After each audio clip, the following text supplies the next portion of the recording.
Greetings. My name is Mike Graen. Welcome back to this week's podcast. We're going to pick up on a conversation we started last time with Paul Baboian of Zebra Technologies.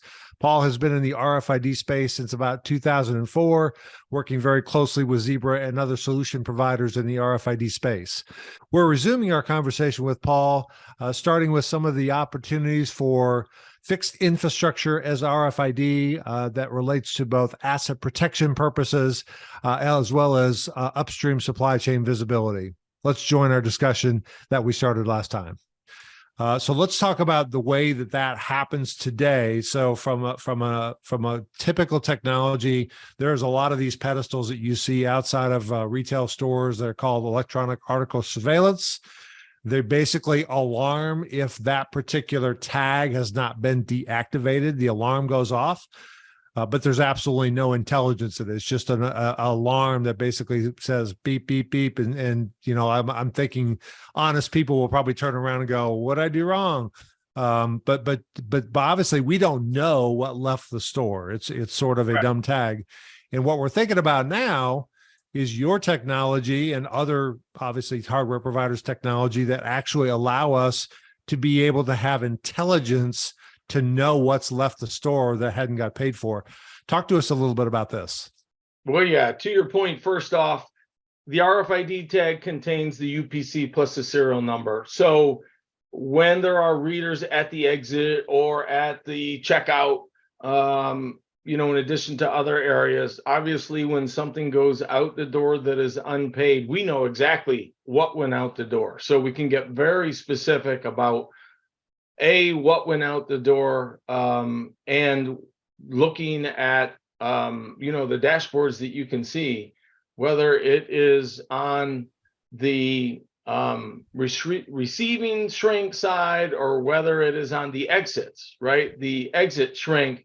There's a lot of benchmarks now that can be provided. Number one, fundamentally, just to decrement the inventory because what has exited.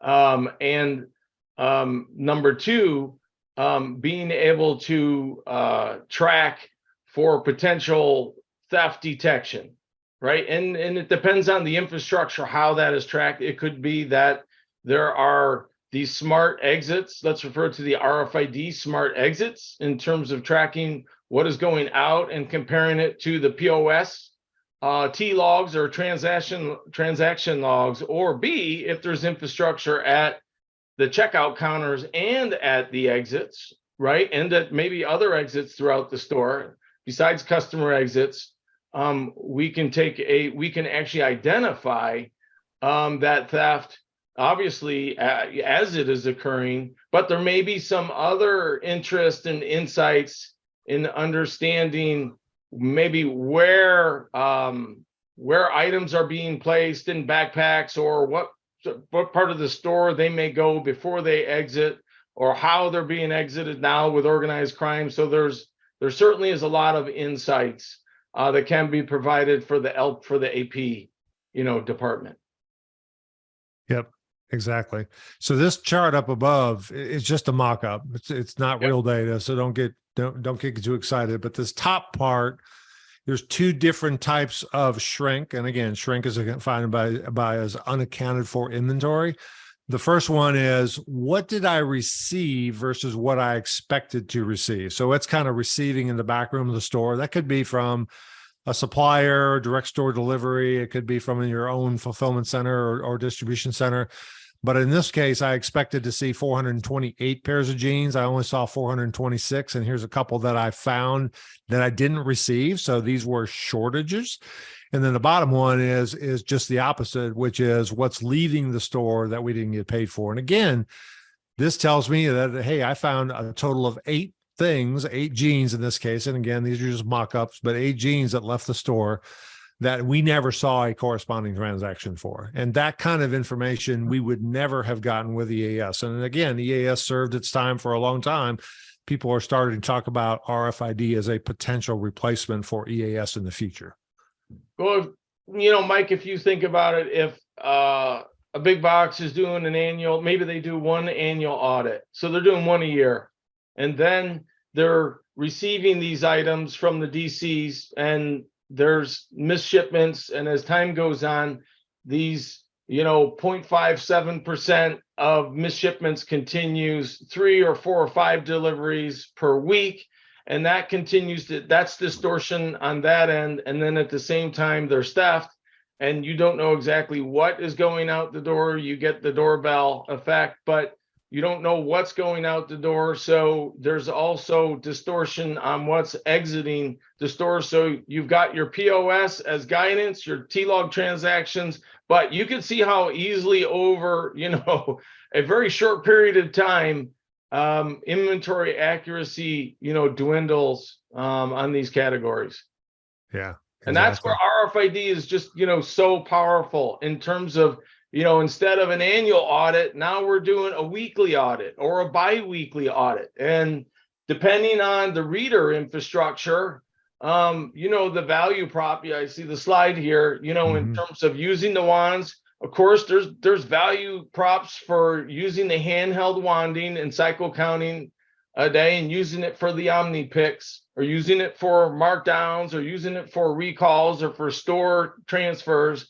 But at the same time, if we've got an MVP, a minimal viable product solution, that includes some reader infrastructure in the receiving area, at the exits, maybe in the BOPUS reserve area, and leveraging the robots for a daily cycle count. Wow, that's a lot of value beyond just the on-shelf, on-hands inventory. Now we can take a look at other value props in terms of the shrink detection, the alerting, so coming in both inbound and outbound, and tracking other more, let's say, real-time events. And then of course the right-hand column, where you have a full reader infrastructure, in the back room and the apparel pad, or over certain sections of the front store and at the POS checkout lanes. Now there's significantly more value prop. Now, again, you talk more about, being able to have a breadcrumb trail of how items traveled through the store or out of the store. So there's a lot of interesting insights, that can be gained.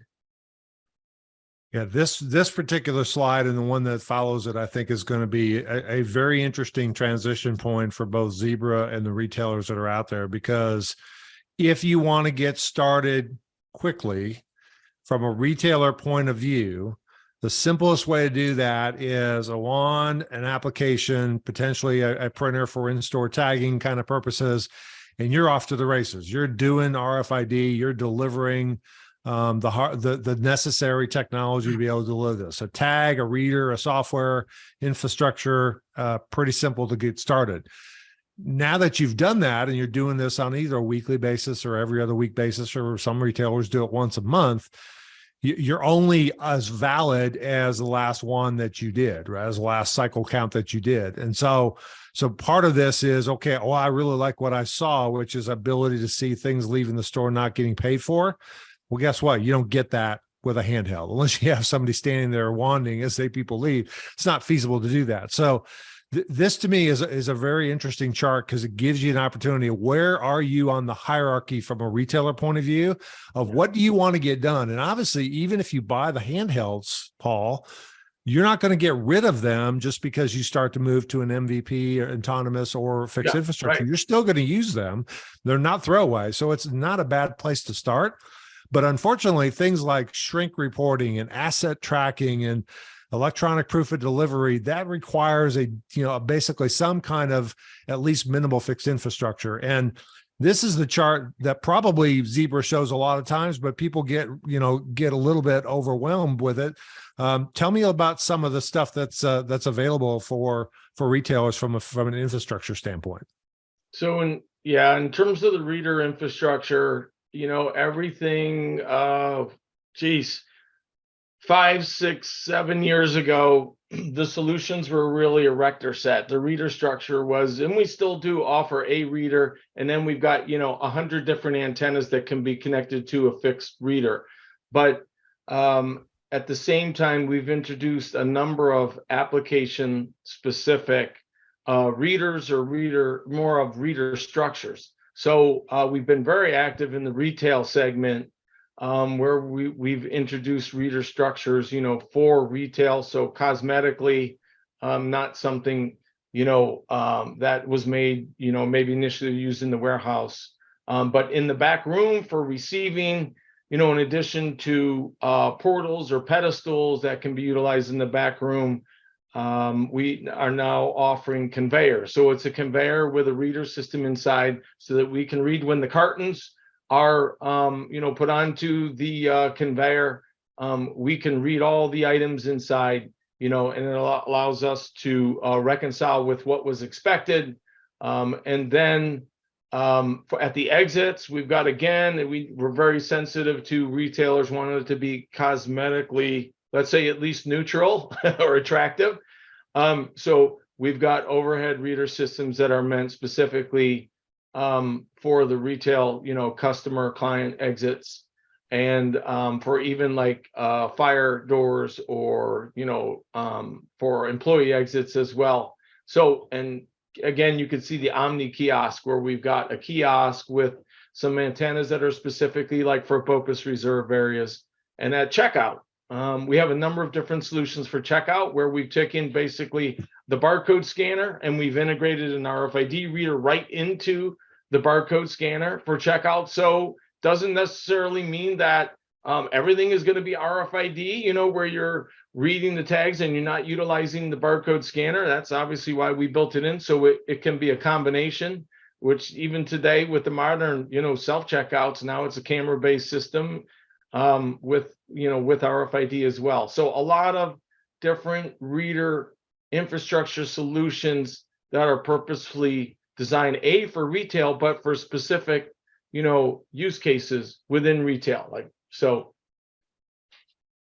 Yeah. So quick question regarding checkout. When you see checkout, are you just saying RFID readers at checkout, or are you thinking about the seamless checkout experiences that we've seen at like Amazon Go, et cetera? When you see checkout here, maybe clarify which one those are.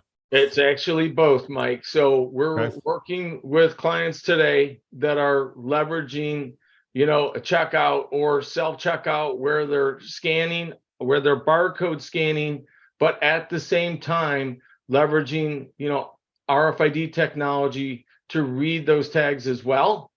And with some of our clients, I would say it's more in the trend phase. There aren't a significant amount of installations out there yet, but we are literally working with clients as part of kind of the Go Store concept, where it's hands-off, frictionless.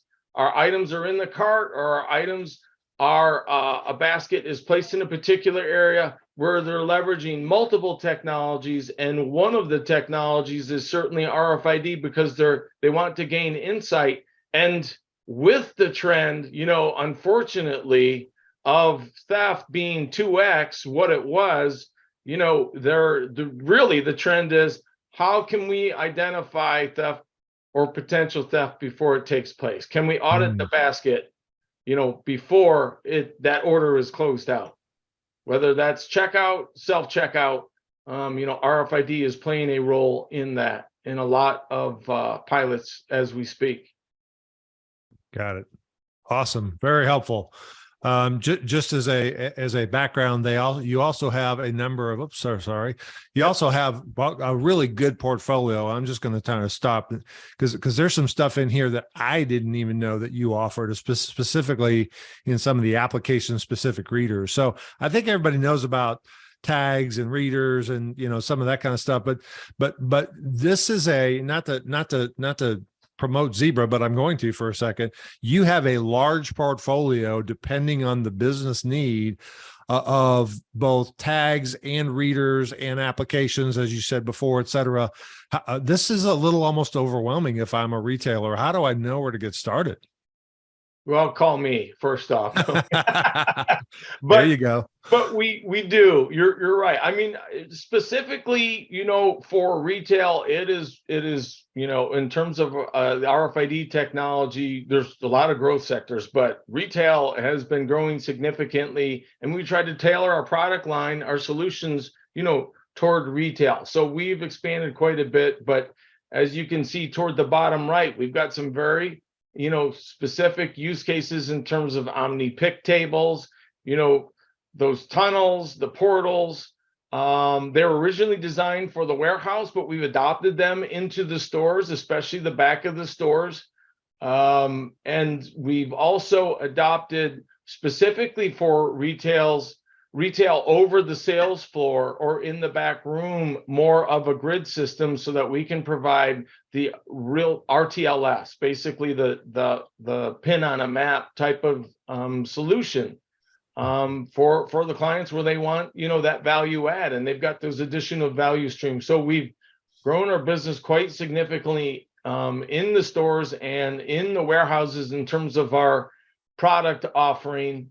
Also, again, I just want to mention that we have a number of, in terms of our software stack, we offer software solutions that are in retail in terms of task management or in terms of leveraging the big data lakes and prescriptive analytics, and middleware, specifically RFID middleware, because when you're used to barcode scanning, your system is used to barcode scanning, you get the UPC. Now, when you take in those RFID reads, you're getting that SGTIN, that serialized GTIN, which is the UPC plus the serial number. So retailers are getting started. They need some middleware that can ingest the RFID data and interpret that into UPCs and counts. And we've got a starting point with a repository where we do some smoothing and filtering, but we've got partners that really focus within